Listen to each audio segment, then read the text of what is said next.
Écoutez, tout d'abord, je dirais que réformer les collectivités territoriales depuis désormais 5 à 6 ans est chose très difficile. Ce que j'en tire, c'est que, sans vouloir critiquer excessivement la loi, on nous avait annoncé une simplification. Il ressort de ces 3 textes, puisqu'il y a 3 textes en tout, qu'il y a une couche supplémentaire, qui sont les métropoles. On nous avait annoncé ensuite des économies importantes. Aujourd'hui, tout le monde sait que la réforme actuelle, et notamment le nouveau périmètre des régions, se soldera par des dépenses supplémentaires.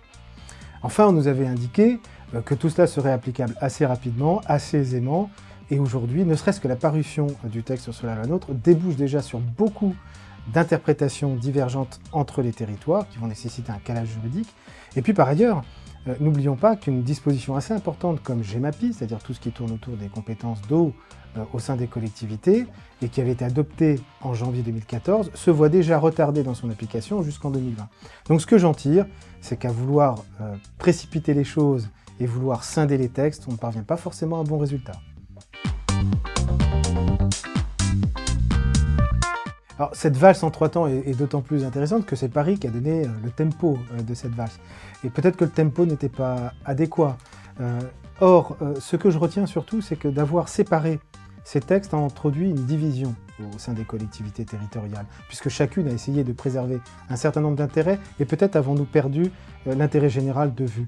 Ce qui me pose question justement aujourd'hui, c'est qu'à la suite de ces 3 textes, on voit apparaître désormais la question des financements, puisque les compétences ont été posées. Et je crois qu'une division supplémentaire va surgir, notamment avec la question du partage de la cotisation sur la valeur ajoutée des entreprises, la fameuse CVE. Je crois que les débats ont été courtois. Ce que l'on peut courtois est souvent construit et approfondi. Ce que je regrette, c'est peut-être ce manque de permanence dans la parole gouvernementale, puisque à plusieurs reprises, la ministre est venue présenter des textes et des orientations qui ont changé le lendemain. Souvenons-nous de la suppression des départements qui était annoncée, pour ensuite qu'ils soient préservés. Souvenons-nous de la date d'élection des conseils régionaux qui avait été annoncée comme consubstantiellement liée à celle des départements et qui a été disjointe au dernier moment. Donc je retiens surtout un manque de cohérence, un manque de clarté qui a nui justement à cette clarté dans le débat et à la permanence de l'application de ces textes.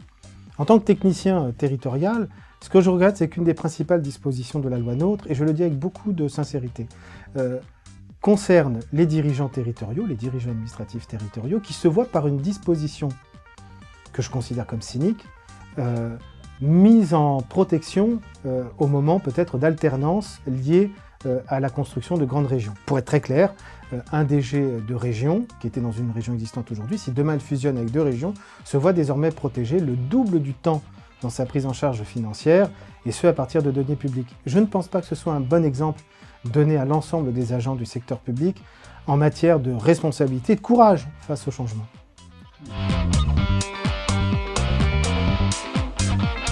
Alors j'espère ne pas être très prétentieux, mais je pense que je proposerai 2 choses.